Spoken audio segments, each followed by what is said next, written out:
અંગ્રેજીમાં આજનો આપણો ટોપિક છે મોડલ ઓક્ઝિલરીઝ એટલે કે સહાયકારક ક્રિયાપદો. ફકરો આપણને અહીંયા આપેલો છે. તે ફકરામાં અમુક શબ્દો અંડરલાઇન કરેલા છે જેના ઉપર ખાસ ધ્યાન આપવાનું છે. ફકરો છે માય રોબોટ સ્કિલ્સ માટે. My first robot was a sort of an alarm clock that could wake me up every morning. Earlier, I thought I must make a robot who is able to ring, but later on, I prepared one who could even shout, "Wake up!" Another great characteristic of my first robot was he could push me from my bed and make sure I would get to school on time. At the same time, I strongly decided that I must develop a device that is going to enable me to sleep in peace. My boss has ordered me that I have to develop a robot that can kill such insects as mosquitoes, flies, or even flying ants. I must follow my boss's order. So I have developed a perfect robot. My robot can not only exterminate insects, but I have taken care that he must be capable of vacuum cleaning the floor to get rid of the dead insects. અહીંયા તમે ધ્યાનથી જોશો તો આ food જે છે એ કેનનું ભૂતકાળ છે, જેનો અર્થ થાય છે શકવું અથવા કરી શકવું. એબલ ટુ જે છે એ પોતે કેનના પર્યાય માટે વપરાય છે. એબલ ટુનો અર્થ થાય છે કરી શકવું. બીજું છે મસ્ટ, તો તેનો અર્થ થાય છે ફરજિયાત કરવી પડતી ક્રિયા માટે. ઇટ્સ ગોઈંગ ટુ જે છે એ સાદા ભવિષ્યકાળ માટે છે. આપણે ભણી ગયા છીએ સાદા ભવિષ્યકાળમાં કે જ્યાં શેલ અને વ્હીલ આવતું હતું, તો તમે શેલ કે વ્હીલના સ્થાને to be plus going to વત્તા ક્રિયાપદનું મૂળ રૂપ જે છે મૂકી શકો છો. એ અહીંયા આપેલું છે. ઉપરાંત આઈ હેવ ટુનો મતલબ થાય છે કે તમારે કોઈ ક્રિયા જે છે ફરજિયાત કરવી નહોતી, પરાણે કરવી પડે છે. જેમ કે અહીં અર્થ એવો થાય છે કે આઈ have to develop a robot, કે મારે એવો રોબોટ જે છે બનાવવો પડ્યો, ખરેખર હું બનાવવા ઈચ્છતો નહોતો. I must follow my boss order, એટલે કે મારે મારા બોસ જે છે તેની આજ્ઞાનું પાલન કરવું જ જોઈએ. તો ફરજિયાતપણાની જે ક્રિયા છે એ એના માટે મસ્ટ વાપરીએ છીએ. ન કરી શકતા હો તો તમે ત્યાં કેન નોટ વાપરો છો.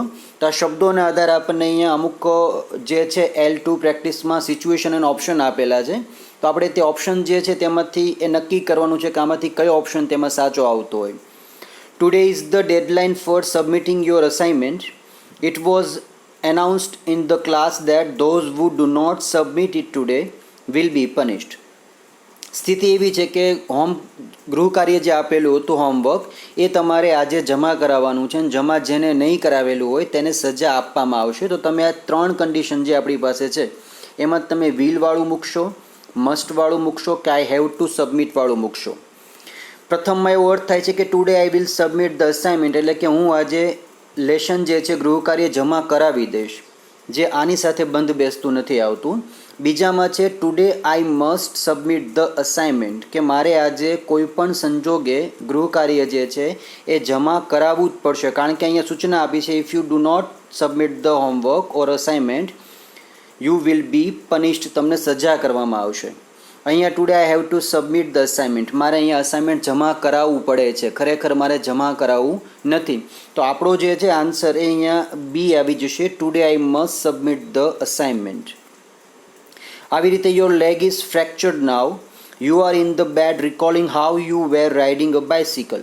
તમારો પગ જે છે ગંભીર રીતે ઘાયલ છે, તો તમે કેવી રીતે તમારી સાયકલ ચલાવી શકો તેની સૂચના આપી છે. તો અહીંયા તમારી પાસે વાત કરી છે કે you could ride a bicycle, તમારે સાયકલ ચલાવવી જોઈએ, ચલાવી શકો છો.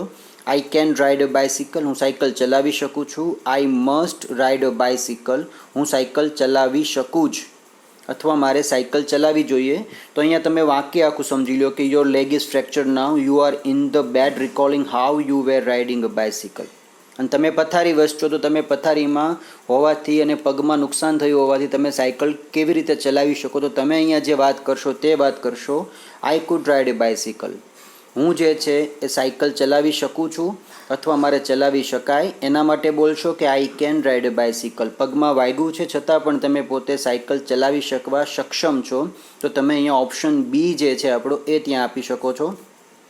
ત્રીજું છે, there is a mimicry program in your school, you want to participate. તમારી શાળામાં એક હાસ્યાસ્પદ કોઈ કાર્યક્રમ થાય છે, કોઈ વેશભૂષાનો અથવા તો પછી રંગલા રંગલીનો કાર્યક્રમ થાય છે, જેમાં લોકોને મનોરંજન કરાવવાનું છે, મિમિક્રી કરાવવાની છે, એકબીજા નાટક કૃતિ ભજવવાની છે અને તમારે તેમાં ભાગ લેવો છે. તો તમે તેના માટે શું બોલશો? I can make people laugh, હું લોકોને હસાવી શકું છું. I could make people laugh, હું લોકોને હસાવી શકેત. I should make people laugh, હું લોકોને હસાવવા ઈચ્છું છું અથવા મારે લોકોને હસાવવા જોઈએ. અહીંયા શુડનો અર્થ થાય છે જોઈએ. કુડ એટલે કે શકતા હતા, જે અહીંયા નહીં આવી શકે, પણ અહીંયા તમે આ વાપરી શકશો. આઈ કેન મેક પીપલ લાફ, હું લોકોને હસાવી શકું છું. તમે જ્યારે કોઈ ક્રિયા કરી શકવા સક્ષમ હો ત્યારે આપણે કેન વાપરીએ છીએ. એટલે આ જે એક્સરસાઇઝ જે છે એ વ્યવસ્થિત તેના જવાબ જે છે તમે તમારી નોટબુક્સની અંદર કેપિટલ સ્મોલ અને પંક્ચ્યુએશનની ભૂલ ન થાય તે ધ્યાન રાખીને લખી શકો છો. ઉપરાંત ત્રીજું વાક્ય છે, your mother informs you that perhaps your aunt will come to your house. તમારા માતાજી તમને જાણ કરે છે કે તમારા માસી જે છે કદાચ આજે તમારા ઘરે આવે. તો અહીંયા તમારી પાસે છે હજી આવ્યા નથી પણ આવશે, તો ભવિષ્યકાળ છે. તો I will prepare pakoda for her, I am going to prepare pakoda for her and I have to prepare pakoda for her. માસી આવે છે તો તેના માટે તમારે પકોડા બનાવવા પડે, એ કોઈ ફરજિયાત ક્રિયા નથી. અને બનાવશો એ પણ તમે નથી કહેતા, પણ તમે અત્યારે બનાવવા જઈ રહ્યા છો. એટલે આપણે બીજા વાક્યમાં જે ઓપ્શન છે અહીંયા આપણો I am going to prepare pakoda for her, એ આપણો સાચો જવાબ આવશે. પછીનું વાક્ય છે પાંચમું, every day you get up at 6:30 AM but tomorrow you have to go to Baroda to attend a meeting at 6 AM. તમે દરરોજ સવારે 6:30 ઉઠો છો, પરંતુ તમારે બરોડા જવાનું છે અને ત્યાં એક મિટિંગ એટેન્ડ કરવાની છે, તો તમારે ત્યાં 6 વાગે જાગવું પડશે. ખરેખર તમારે જાગવું નથી, પણ હવે તમારે 6 વાગે જાગવું પડશે. તો તમારી પાસે ઓપ્શન અહીંયા ખુલ્લો છે, આઈ have two get up early tomorrow, મારે આવતીકાલે વહેલા જાગવું પડશે.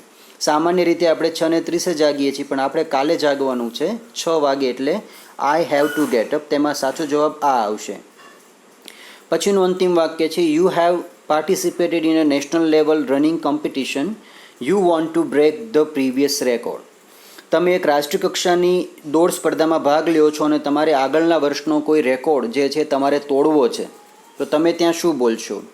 આઈ am going to run at the speed of 250 meters per minute, I will run at the speed of 250 meters per minute and I can run at the speed of 250 meter per minute. તો તમે અહીંયા record તોડવા ઈચ્છો છો, you want to break the record. તો તમે ત્યાં record તોડવા ઈચ્છો છો, તો તમે ત્યાં એમ ન કહી શકો કે હું રેકોર્ડ તોડવા જઈ રહ્યો છું, બટ હું ત્યાં દ્રઢ નિશ્ચયી છું કે હું રેકોર્ડ તોડીશ જ. તો તમે તેના માટે વાપરશો I will run at speed of 250 meters per minute. હું પર મિનિટ 250 મીટરની સ્પીડે દોડીશ, જેથી હું આ રેકોર્ડ જે છે એ તોડી શકું.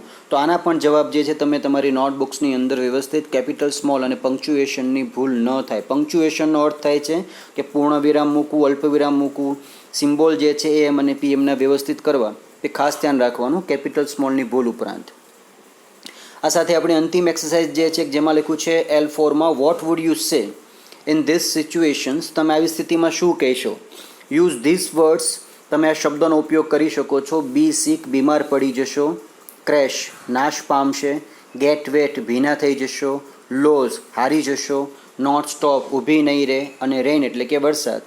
એક્ઝામ્પલ આપણને કંઈ આપેલું છે, the sky is full of dark clouds. આકાશ જે છે કાળા વાદળાઓથી ભરચક છે. તો એવું કહી શકાય કે it is going two rain, વરસાદ આવવાની શક્યતા છે. તો તમારે માત્ર ત્યાં ઇટ ઇઝ ગોઈંગ ટુ, પછી તમારે આ બધા ક્રિયાપદોના મૂળરૂપ મૂકવાના છે, પણ વાક્યનો પ્રકાર જોઈને. અહીંયા મેં આપની સરળતા માટે 5 વાક્યોના જવાબ જે છે લખી દીધા છે, આપ જોઈ શકશો. પ્રથમ વાક્ય છે, now it has started raining. વરસાદ પડવાનો શરૂ થઈ ગયો છે. And there is now way to shelter, અને આસપાસ કોઈ જગ્યા પણ નથી જ્યાં તમે આશરો લઈ શકો. And you haven't got an umbrella, અને તમારી પાસે છત્રી પણ નથી. તો it is going to get wet. It is going to get wet. તો તમારે અહીંયા ગોઈંગ ટુ સુધી તો બધું મૂકવાનું છે, પછી તમારે get wet, be sick, lose, not stop એ પ્રકારના ક્રિયાપદો ત્યાં ઉમેરી દેવાના છે. બીજું વાક્ય છે you feel awful. There is a terrible feeling in your stomach. તો it is going to be sick. You are playing cricket. The game is nearly over and yet you have 10 runs to make. You have 10 runs to make. હજી તમારે 10 run બનાવવાના બાકી છે અને match પૂરી થવાની તૈયારીમાં છે. તો દેન ઇટ્સ ગોઈંગ ટુ લોસ, કે જે તમે મેચ હારી જવાનો છો. અહીંયા પણ તમે જુઓ કે યુ ફીલ ઓફુલ, તમારા પેટમાં કોઈ તકલીફ છે અને છતાં પણ તમને ખાવાનું બહુ મન થયું છે અને પેટની અંદર ભયંકર ભૂખ લાગી છે, તો કદાચ તમે બીમાર થઈ રહ્યા છો. You can see a plane coming down. તમે વિમાનને નીચું આવતા જોઈ રહ્યા છો. It is out of control, અને તે કંટ્રોલની બહાર છે. And falling in to the ground, અને જમીન ઉપર પડવાની તૈયારીમાં છે અથવા પડી રહ્યું છે. તો એનો અર્થ થાય કે it is going to crash. You are waiting for a bus. તમે બસની રાહ જુઓ છો. There is one coming. એક બસ આવી રહી છે, બટ યુ ડોન્ટ નો. પણ તમે જાણતા નથી if it's the right one you want, કે જે બસમાં તમારે બેસવાનું છે એ જ બસ છે કે કેમ. અહીંયા આપણને સ્થિતિ આપી છે it is running very fast. એ ખૂબ સ્પીડમાં ચાલી રહી છે, ઝડપી દોડી રહી છે. તો મતલબ છે કે તમે તે બસ પકડી શકશો નહીં, કે બસ ઊભી રહેશે નહીં. તો it's not going to stop. It's not going to. આ જે છે એ સાદા ભવિષ્ય માટે તમે ભવિષ્યની ક્રિયા જે છે તે સૂચવવા માટે બતાવી શકો છો, દર્શાવી શકો છો. શેલ વિલ જે આપણે ભણી ગયા છીએ સાદા ભવિષ્ય માટે, એના તેવું પર્યાયમાં આ જે વાક્ય રચના આવે છે ઇટ ઇઝ ગોઈંગ ટુ, તો તે બતાવશે કે તેવું બનવા કે તેવું ઘટવા જઈ રહ્યું છે. ખરેખર હજી બન્યું કે ઘટ્યું નથી. આ સાથેની તમામ એક્સરસાઇઝ જે છે આપણી આજની તારીખમાં રાત્રિના 9 વાગ્યા સુધીમાં મને વોટ્સએપ કરી દેશો. અને ધ્યાન રાખશો ખાસ કેપિટલ સ્મોલની કોઈ ભૂલ તમે ન કરો.